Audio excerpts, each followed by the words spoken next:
Now, on 105.9 FM and streaming worldwide on the WMAL app, O'Connor and Company. We are waking up to the news that Pope Francis is dead at the age of 88, just hours after meeting Vice President J.D. Vance and participating in Easter Day celebrations at the Vatican, including one last victory lap in the Pope Mobile there through St. Peter's Square. This will be a dominant story, of course, not just today, but over the course of the next several weeks.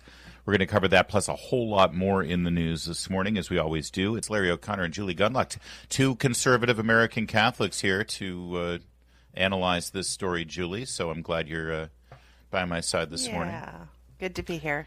And joining us right now, this is a man in demand. He is the managing editor at EWTN. You know him from Fox News and, of course, his great new podcast, Arroyo Grande. Raymond Arroyo, it's going to be a busy morning for you, so thank you for waking up early with us and giving us a little bit of time. Oh, my phone blew up this morning, Larry. Yes, so I bet it did. I was wondering, who's waking everybody up the day after Easter? What's going on? It was, of course, all my friends in Rome, yes. With the news. Yeah. So, sad morning. Anytime a pope dies, it's a moment of mourning. It's a moment of reflection and inflection for the church. And I think, people have been asking me all morning, what's Pope Francis's legacy? Look, it's a complex legacy. He was certainly a progressive. His friends would say more Peronista than anything else. And I think if you look at the way he ran the papacy, the public face was a face of humility, which was a good face for the church. He went out to people. He went out to individuals and parts of the church that, frankly, no one and no pope had personally reached out to. I think that part was worthy and good and laudatory. And, and he drew accolades for that and got a lot of positive media coverage because of it, reaching out to trans individuals and people who were in broken marriages, those who wanted female ordination. So he did try to build a bridge to those estranged parts of the church and in many cases, those far away from the church. Yeah. On the other hand, he did it at times at the expense of the most faithful part of the church, the pious and faithful Catholic who were trying to live out their lives and fulfill the obligations of the church, going to Mass every Sunday and raising their children in the faith.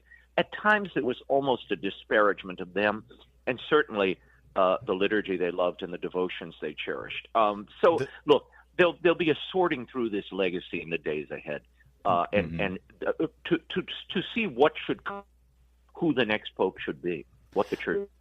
The Pope carries a lot of titles, and one of those is leading the magisterium, which is the teaching office of the church. Do you think, is it easy to summarize that part of the frustration with this Pope is that he wasn't always clear? There was ambiguity. He would speak off the cuff. And when you're a teacher, especially when you're teaching over 1 billion people, you need to be clear because ambiguity doesn't cut it.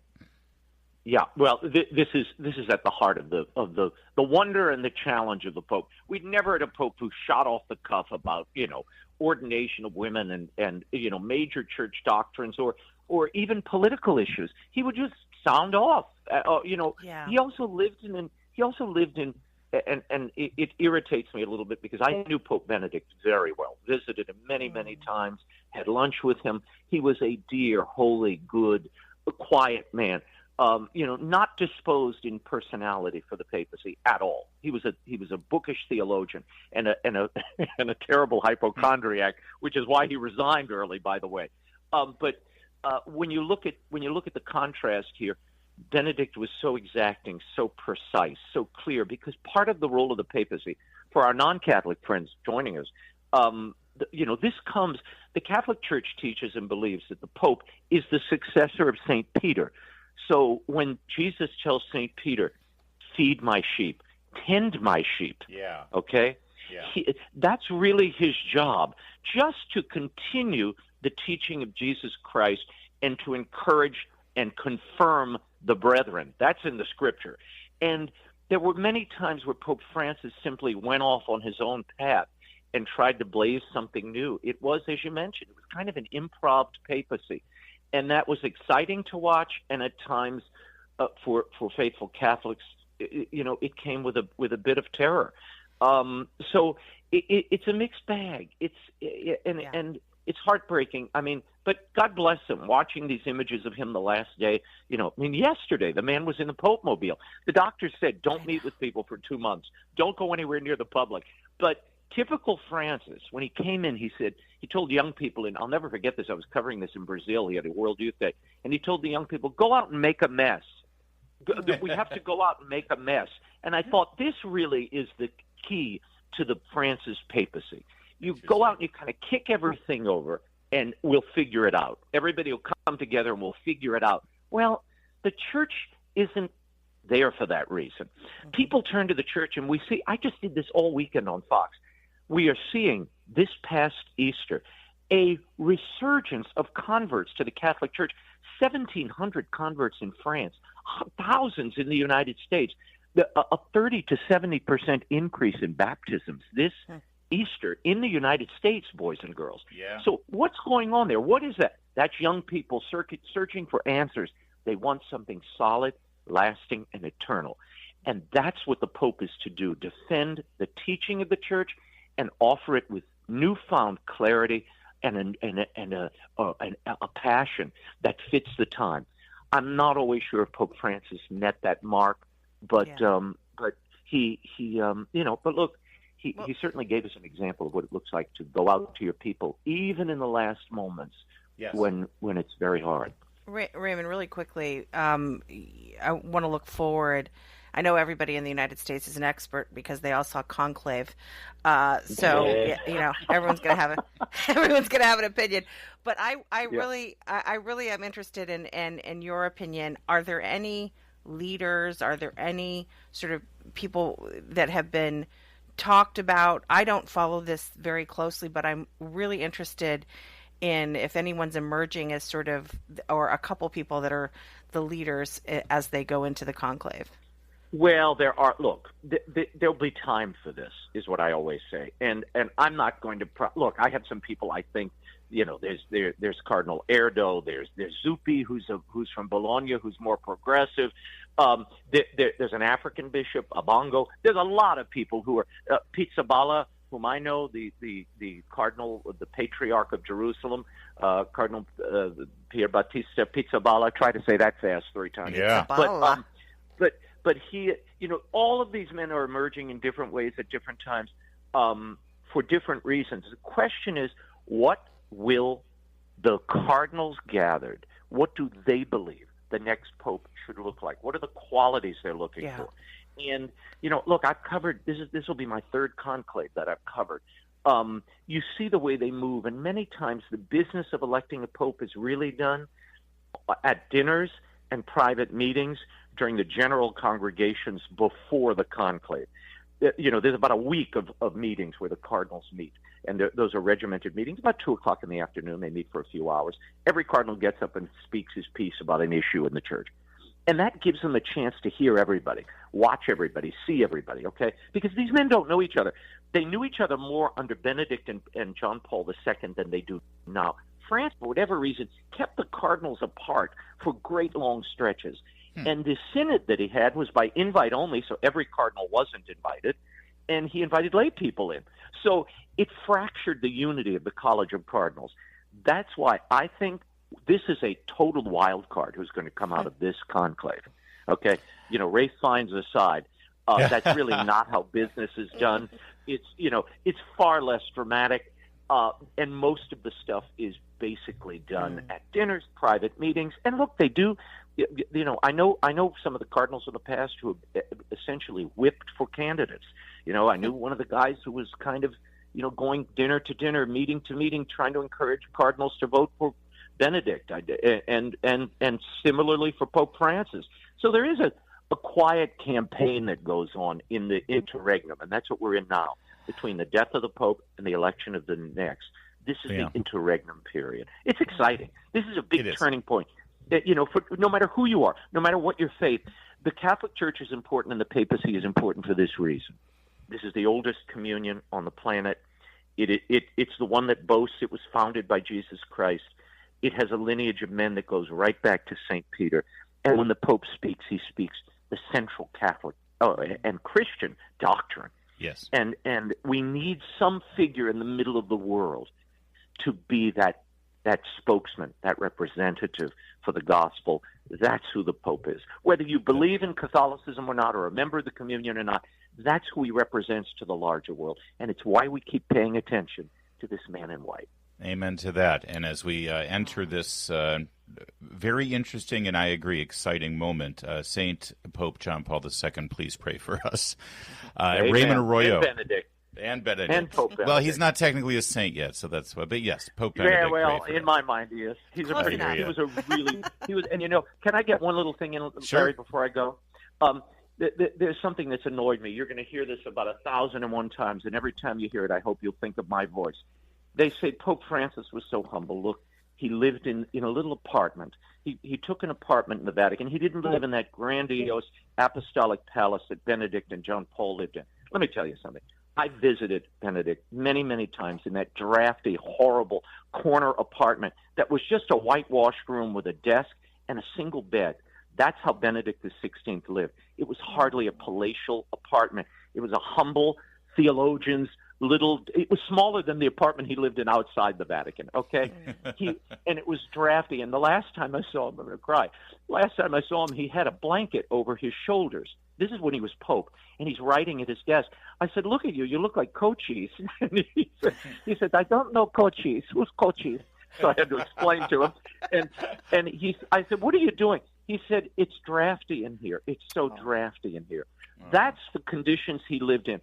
The Santa Marta house where Pope Francis lived, it was built in the late 80s. It's basically like the Hilton of the Vatican, and it has marble bathtubs and a big queen-size bed. If I were a pope, I'd live there too. That's all I'll say. I always took him as a Hyatt man, but sure, let's go with the Hilton. All right, fine. You convinced me. Saint Benedict paid for us. Saint Ratzinger pray for us. There you go. All right. Paparazzi, as they used to call them. Listen, you're going to have a busy day. Thank you for giving us time, Raymond Arroyo, and safe travels to Rome. We will check in with you as the funeral mass for Francis assembles and then the conclave. It's game on in Rome. Yeah. Thank you, Raymond. Friend. You bet. WMAL, making sense of the news. Live from the Home Paramount Pest Control Studios. Home Paramount, the leader in pest control since 1939. Anytime I get a chance to remind everybody about the great presidential election coverage from MSNBC on election night this last November, I take that opportunity. Let's not forget the award-winning analysis from Joy Reid. Nothing that was true yesterday about how flawlessly this campaign was run is not true now. I mean, this really was an historic, flawlessly run campaign. Queen Latifah never endorses anyone. She came out and endorsed. She had every prominent celebrity voice. She had the Taylor Swiftie to the Swifties. She had the Beehive. There you go. That's that crack award-winning analysis that got Joy Reid fired. It was a flawless campaign. Look at all the celebrity endorsements, which, of course, that would basically be every Democrat for the last 50 years in America. That said, we're learning more and more and more about all of those celebrity endorsements. Washington Free Beacon's been doing a deep dive in campaign expenditures for the Harris-Walz campaign, and it turns out that there was a lot of money spent on these celebrities' production companies. That's where the money flows through, of course. You're not going to see a check. Here, Queen Latifah endorsed me. Here's a check. But it goes through the production companies. $1 million we already knew to Oprah's company, $165,000 to Beyonce's team for a 4-minute rally speech. You'll remember they did that rally at a football stadium, Alliance Stadium in Houston, and the rumor they packed it because they thought Beyonce was going to perform. Free concert, let's go. Right. She came out and gave a 4-minute speech. Her production team got $165,000. What, for her hair? I mean, I guess it's possible. $58,000 to Cardi B. $500,000 to Al Sharpton's nonprofit. He's also an MSNBC host. MSNBC still has not made any public statement about how one of their journalists got paid through his shell nonprofit organization. $35,000 to Jennifer Garner for so-called event production and travel. $100,000 to the Obama's shell company for campaign appearances. We're learning from recent books that were written that the Obamas were not on board with Kamala Harris. They didn't think that he would win. Now LeBron James put out a video. This is for my kids, and evoking Martin Luther King and the civil rights struggles of the 70s. This is a man who is a gajillionaire because slaves in China make T-shirts with his name on it. But apparently his production company got $50,000 for that endorsement video. So it just goes on and on and on. That's the flawless campaign with all the celebrity endorsements. I mean, you spend enough money, you're going to get endorsements, Julie. Yeah, LeBron James, by the way, if anyone's giving to his Promise school, those kids in LeBron James school have failed math 3 years in a row. Okay, those are failing schools. So again, they give to these nonprofits, these shell companies. It's just going to fund more failure. Here's a flashback real fast. LeBron explaining how he's endorsing Kamala Harris because of women's rights. Listen. I have a daughter, I have a wife, I have a mother, and things of that nature. What she believes in when it comes to women's rights, when it comes to the future, with my kids and where I see our country should be. I feel like that endorsement is only right. Maybe we could sort of turn the page on political analysis, celebrating celebrity endorsements, since literally he got almost all of them and she lost. She got almost all of them and she lost. Also, if you're negative about our country, just stop for a moment and be positive for a second.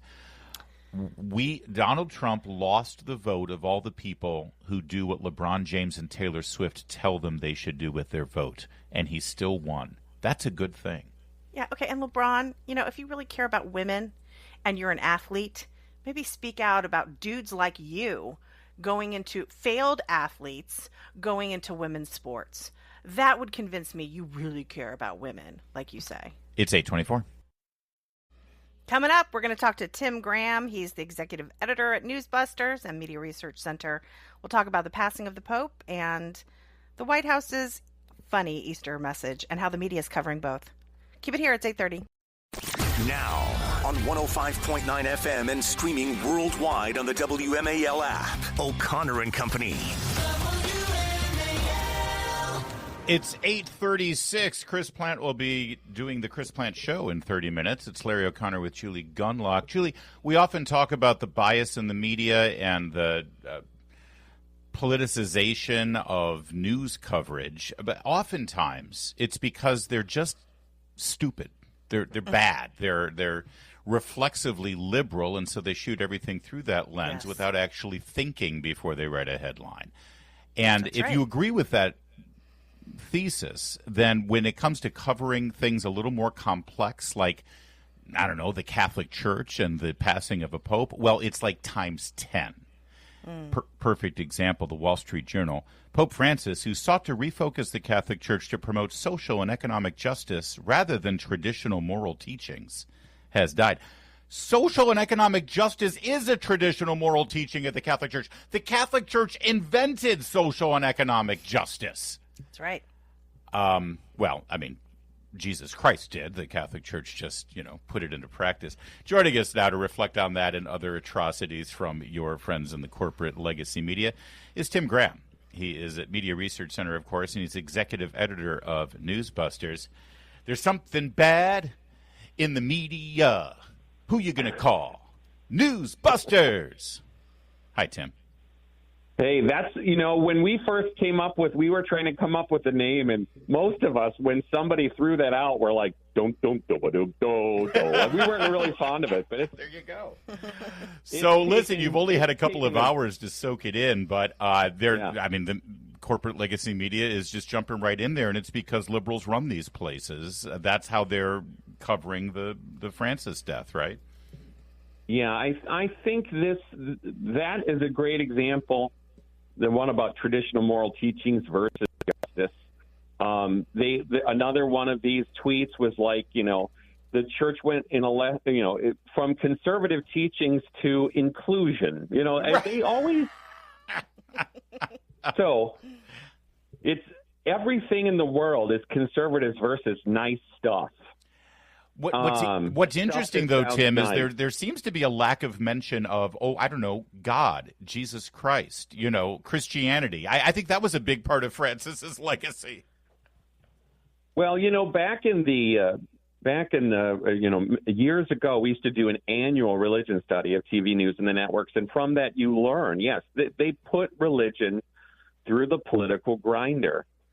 So what really matters is, well, we like the Pope when he's against the death penalty, and we hate the Pope when he's against abortion. And it's just, they break the church into halves. Yeah. Well, Pope Francis gave them a lot more of the half that they liked, and it would be oversimplifying it to say he was like Pelosi's Pope. But I think that's the way they did see him, is he was on their side. He was anti-Trump, and so they like that. But yes, as yes, he stuck with the traditional moral teachings of the church on abortion. He stuck with the traditional moral teachings of the church on gender ideology. The church is a mix. It's not Republican or Democrat. Tim, obviously the conclave will begin soon, and I've mentioned this all morning. I think basically the media is going to act like they're experts on this because they saw the movie Conclave. How do you think the media will cover this? It's been 12 years since the last conclave, and I don't remember, to be honest with you, I don't remember the coverage back then. I'm sure it was a mess back then. Do you think there will be any surprises this time around? Yeah, I mean, I heard Raymond Arroyo describe it. Yeah. I mean, it's intriguing. There is not an obvious successor in this case, and really not many cardinals that people know well. I do think we can predict, Julie, they will not elect a pope with a uterus. I think you are correct. Way to go out on a limb there, Tim Graham, Media Research Center. Tim, in general, though, as we embark upon this terrifying new news cycle where people are going to act like experts on Christianity and the Vatican, is there any good news out there in terms of has the media learned any lessons? This scare, the NPR and PBS are facing an existential crisis here. They have two ways to go. They can double down, or they can actually maybe change. What do you think? Well, they've made no attempt to double down. And, the funny thing about coverage of religion in general is they don't really care about the things that are most important about churches. They're not going to learn what is the Eucharist and why does it matter. They don't care. They don't care about the church matters at all. They only care about religion and, as regards to how does it affect their lives. So I just wrote about NPR had a segment on religious movies, and it became quite clear they weren't into those. They kind of like Conclave with the uterus pope. But the religion reporter for NPR said, well, I don't like those preachy movies. I like the Monty Python movies. My father's rolling in his grave at that. He canceled HBO over that movie, The Meaning of Life. Yes.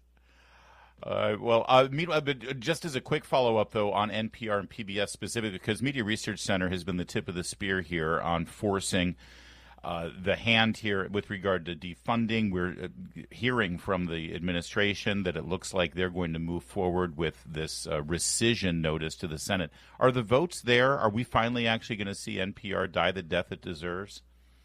Well, I think, of course, defunding it doesn't equal death, but it certainly equals justice. Yes. The conservatives shouldn't have to pay to be smeared.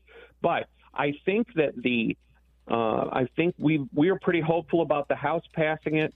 I think we're in the same situation we always are, Larry, which is the public broadcasters are counting on Lisa Murkowski. This is why they've constantly talked about Alaska in all of their messaging.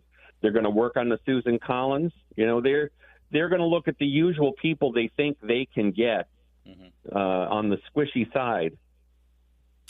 Tim Graham, are you the Bill Murray of the Newsbusters clan over there, do you think, or the Dan Aykroyd?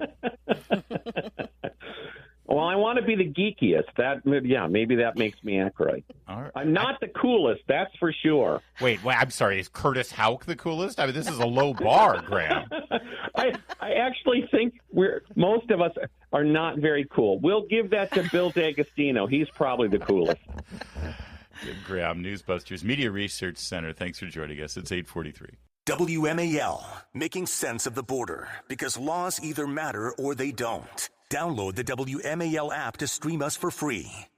Right, overnight or late last night, there was some reports from the New York Times and Politico, so you know you can trust them, that Pete Hegseth is under fire. It's chaos at the Pentagon. It's all the same sort of buzzwords that you hear. Former top Pentagon spokesperson says there's a meltdown over Pete Hegseth.